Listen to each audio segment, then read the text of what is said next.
Hey, good morning, everyone. Hope you're all doing well. Happy Wednesday. Excuse me.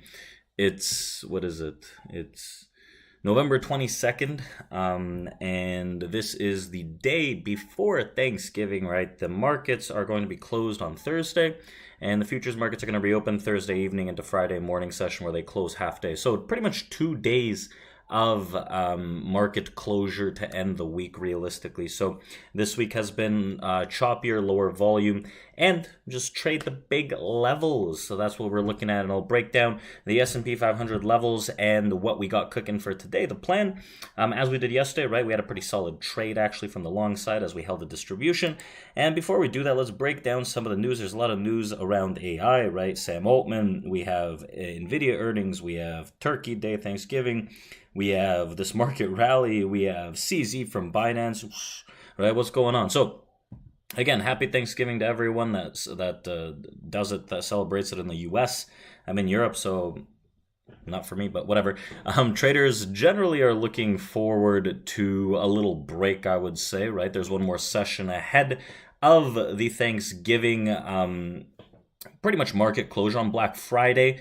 Markets will open again from 9:30 a.m. to 1 p.m., but the holiday shortened week is typically characterized by some of the lowest trading volumes of the year. So investors have a lot to be thankful for in 2023, as we've seen that the S&P is up 19%, the Nasdaq is up 37% year to date.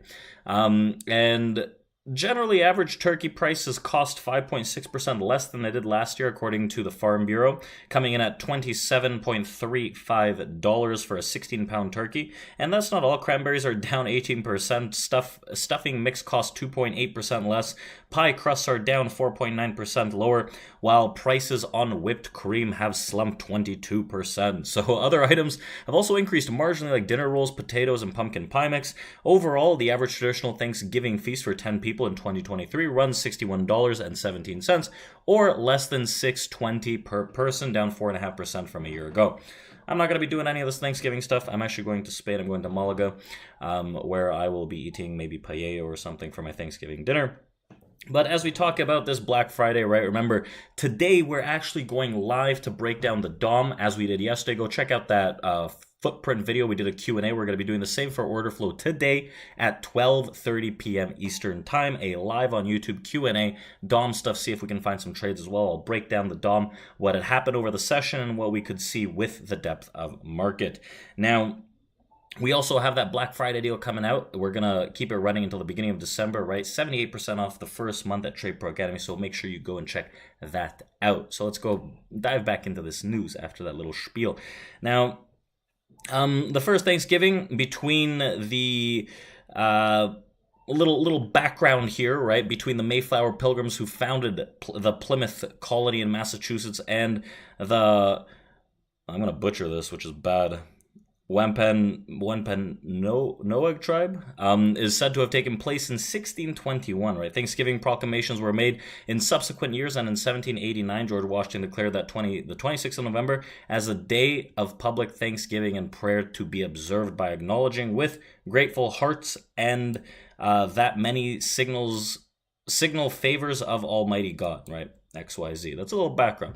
Nothing really market related, but we can see that the markets have continued this rally, and I think that this rally continues a little past Thanksgiving until volume comes back out, where I'm expecting to see that pull down into mid-December before the continuation of the rally, but that's more of a medium-term view. We'll break down what we have on the S&P 500 today, but let's talk about Nvda earnings, right? Originally, Nvidia earnings fell a decent bit. I think they hit into the 460s or so.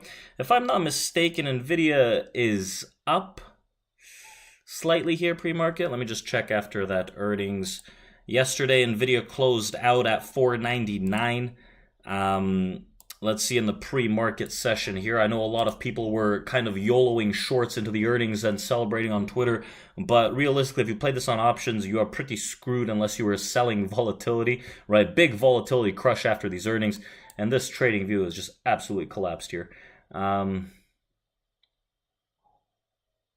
right, so Nvidia's up just slightly, $1, a full dollar at $590, $580, $580 $500.80, 90 cents, right? So it's up about a buck from yesterday's close. So what we saw was we posted results and guidance that handily beat expectations. Revenue more than tripled from a year ago to $18.12 billion, surging past the estimates, with data center revenue at a record of $14.51 billion. While there is no meaningful impact from the Biden administration's export controls in Q3, Nvda expects sales in China to decline significantly in Q4, and they say we do not have a good visibility into the magnitude of the impact yet over the longer term, says CFO Colette Kress, right? And some of the analysts believe that Nvidia's valuation is still reasonable, right? So this is, with semiconductors, we closed at an all-time high on Nvidia recently, and I think there could be a little more upside. This thing's just been a freaking parabola, and as long as these markets sustain, semiconductor strength indicates and signals that general market strength is here to persist a little further. So let's talk a bit about some other AI, right? Former CEO Sam Altman, right, returning to OpenAI after a drama-filled week that saw him jump ship to Microsoft. That may include more surprise. OpenAI's new initial board will feature former Salesforce CRM co-CEO Brett Taylor as a chairman, ex-Treasury Secretary Larry Summers, and Quora CEO Adam D'Angelo, right? When I decided to join Microsoft, it was clear that this was the best path for me and the team, said Altman. And with a new board and with Satya's support, right, the Microsoft CEO, I'm looking forward to returning to OpenAI and building on our partnership with Microsoft. Most of OpenAI's staff threatened to quit after Altman was ousted in a webbush called an embarrassing circus show, right? So we'll see how that shapes up. Microsoft, I know a lot of people were actually shorting it as of recent when they saw that news. I believe it popped out last Friday. And these shorts are absolutely disintegrated, with Microsoft just continuing to climb to new all-time highs. Exceedingly. So let's talk about the little CZ thing from Binance, right? Former CEO resigns.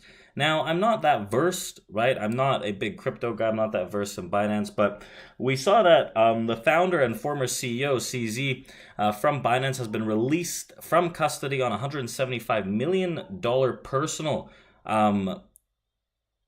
bond, right? So he pled guilty to violating the Bank Secretary Act in court earlier on Tuesday after federal officials alleged he directed Binance to allow U.S. customers to use their platform without conducting proper know your customer and anti-money laundering checks. So Binance to pay $4.3 billion to settle U.S. crime cases as CZ resigns as CEO and pleads guilty. Right, according to the court file, he posted a $15 million he's posting a $15 million held in an account by Davis Wright Tremaine, separate from the bond, and agreeing to forfeit funds if he violates the terms of his release. He's also finding two guarantors who are pledging $250,000 and $100,000 respectively.